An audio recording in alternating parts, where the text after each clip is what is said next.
छत्तीसगढ़ के बस्तर के घने जंगलों में जहां भारत के सबसे खतरनाक नक्सली रहते हैं, उस जगह का नाम है अबुझमाड़।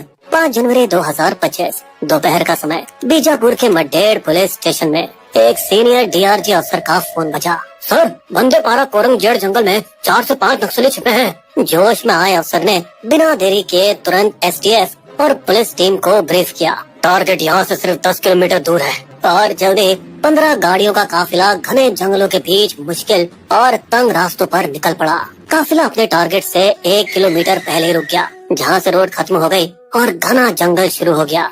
जवानों ने बिना शोर किए एक एक कदम फूंक फूंक कर चलना शुरू किया। फिर बिना कोई आवाज किए सावधानी से 800 मीटर तक जंगल में आगे बढ़े। हर कोई सतर्क था और उनकी बंदूकें हमला करने को तैयार। जैसे ही चीफ कमांडर ने माओवादी ठिकाने को देखा, उन्होंने अपना हाथ उठाकर सबको रुकने को कहा और अपनी टीम को एरिया घेरने का इशारा किया। जैसे ही जवानों ने अपनी अपनी पोजीशन ले ली, फिर कमांडर ने जवानों को निर्देश दिया, जब तक मैं आदेश न दूं, कोई फायर नहीं करेगा। धीरे धीरे जवानों ने अपना घेरा कसना शुरू किया और निशाने की ओर बढ़ने लगे, लेकिन नक्सली भी कम नहीं थे। उन्होंने या तो उनकी मौजूदगी को भांप लिया होगा या उन्हें आते देख लिया होगा और उन्होंने पहली फायरिंग शुरू कर दी और सुरक्षा बलों को अचानक इस हमले से चौंका दिया। बहादुर जवानों, दिखा दो इन हरामियों को अपना जलवा, फायर! इसके साथ ही एक भयंकर लड़ाई शुरू हो गई जो घंटों तक चली। हमारे जवानों को पहली सफलता मिली और 2 नक्सलियों को ढेर किया गया, जिनका उन्हें अनुमान तब लगा जब नक्सलियों की बंदूकें शांत और गोलीबारी बंद हो गई। लेकिन टिप ऑफ में कम से कम 4 लोग छुपे बताए थे। पूरी आशंका थी कि अंदर और भी थे, या तो वे रात होने का इंतजार कर रहे थे या घायलों की देखभाल। शाम 4 बजते ही जंगल में घना अंधेरा हो गया था, इसलिए फ्लड लाइट्स लगाई गई, जिनकी रोशनी सीधे नक्सलियों के ठिकाने पर जा रही थी ताकि कोई रात में भाग न सके। पूरी रात जवान अपनी चौकन्नी आंखों से ठिकाने पर नजर गड़ाए हुए थे। अगले दिन सूरज उगाई था कि माओवादियों की झोपड़ी से आग निकलने लगी और गोलीबारी फिर शुरू हो गई, जो कि इस बार 8 घंटे तक चली, जो दोपहर 1 बजे जाकर खत्म हुई। तब तक 3 और नक्सली मारे जा चुके थे, जिनमें 2 महिलाएं भी थी। लेकिन यहाँ दुख की बात ये रही कि DRG head constable Sannu Kumar duty के दौरान शहीद हो गए। जब हमारी विजय टीम बेस पर लौटने की तैयारी कर रही थी, तो उन्होंने पहले सुरक्षा नियमों का पालन करते हुए रोड ओपनिंग पार्टी भेजी, जिसमें 15 से 20 जवान या सीआरपीएफ के लोग होते हैं। ये खोजी कुत्तों और मेटल डिटेक्टरों के साथ पैदल ही रास्ते पर छानबीन करते हैं और ये पक्का करते हैं कि सड़क के किनारे कोई आईईडी बम या जंगल में कोई नक्सलवादी छुपा तो नहीं है। आरोपी टीम के ऑल क्लियर देने के बाद ही काफिले की पहली 8 गाड़ियां 100 मीटर की दूरी बनाए रखते हुए रवाना हुई। प्रोटोकॉल के अनुसार 15 मिनट बाद बाकी 7 गाड़ियां भी निकली। 24 घंटे की भयंकर मुठभेड़ के बाद जवान अपनी जीत से काफी खुश थे। दोपहर 2:15 बजे 8 गाड़ियों की पहली टुकड़ी अम्बेली गांव के पास कुडरी बेदरे रोड की तरफ मुड़ी, अपने प्रोटोकॉल को फॉलो करते हुए, जहां उन्हें वापसी दूसरे रास्ते से करनी थी। सुरक्षा बलों की गाड़ियां जो अनुभवी जवान चला रहे थे, उन्होंने ऊबड़ खाबड़ सड़क पर भी अपनी स्पीड को स्लो नहीं किया। लेकिन काफिले की 7वीं गाड़ी, एक प्राइवेट स्कॉर्पियो एक्सयूवी था, उसने गड्ढे से बचने के लिए स्पीड को धीमा कर लिया। अब आगे नक्सलियों द्वारा क्या षड्यंत्र रचा गया जिसने काफिले को हिला कर रख दिया, और इससे क्या सबक है? सड़क के किनारे ऐसा लग रहा था कि कुछ मजदूर पाइप छिपा रहे थे। पूरी रात काम करके उन्होंने एक सुरंग बनाई, सड़क के दोनों तरफ लगे 2 पेड़ों के बीच, जैसे कोई निशानी हो। इस सुरंग की शुरुआत सड़क से 50 से 150 मीटर दूर जंगल में थी, बिल्कुल जैसे कोई लोमड़ी का बिल हो। फिर उन मजदूरों ने 40 से 70 किलो विस्फोट को एक प्लास्टिक पाइप में रखा और उसे सुरंग के अंदर दबा कर डाल दिया ताकि बम सीधा सड़क के नीचे पहुंच जाए। बम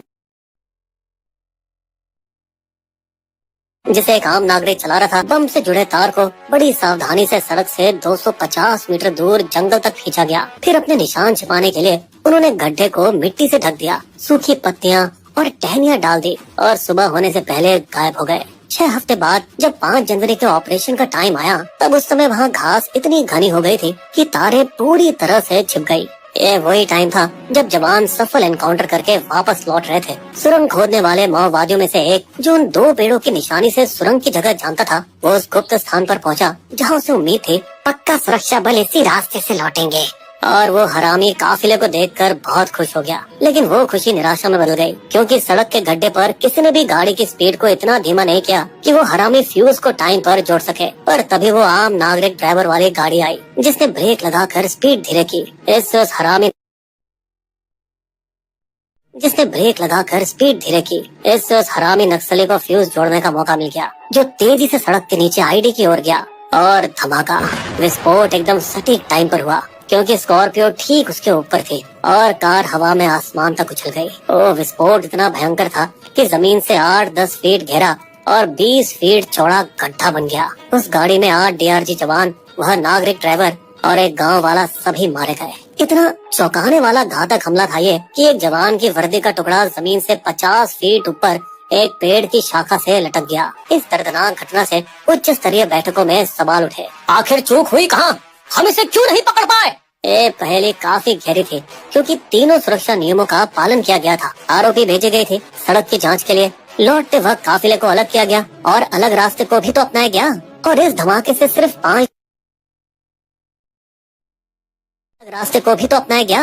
और इस धमाके से सिर्फ 5 दिन पहले 1 जनवरी 2025 को मुस्तैद आरोपी जवानों ने एक ही दिन में 2 जगहों से 13 आईईडी बम भी बरामद किए थे। तो फिर इस बार ऐसा क्या हो गया? क्या ऑपरेशन के बाद आरोपी टीम थक गई थी और सड़क की पूरी जांच ठीक से नहीं कर पाई थी? जानकारों का तो ये तक मानना है कि अगर एक नई टीम भेजी गई थी जिसने सड़क के दोनों किनारों पर 50 से 150 गज तक वी आकार में जांचें की, तो वो जांचें सही से नहीं की गई थी। सुरक्षा बल के बाहर की आम नागरिक की एसयूवी का इस्तेमाल क्यों किया गया और ये काफिले का हिस्सा क्यों थी जो नक्सलियों के ठिकाने तक गई? तो उन्होंने रास्ते की जांच के लिए खोजी कुत्तों का इस्तेमाल नहीं किया। दोस्तों, हम बता दें कि इस तरह की जानकारियां कभी भी पब्लिक नहीं की जाती और यहाँ हम केवल अनुमान लगा रहे हैं। वैसे अगर यहाँ एमपीवी मल्टीपर्पज व्हीकल भी इस्तेमाल किया जाता जो 5 से 7 किलो विस्फोट झेल सकता है, तो भी कोई फायदा नहीं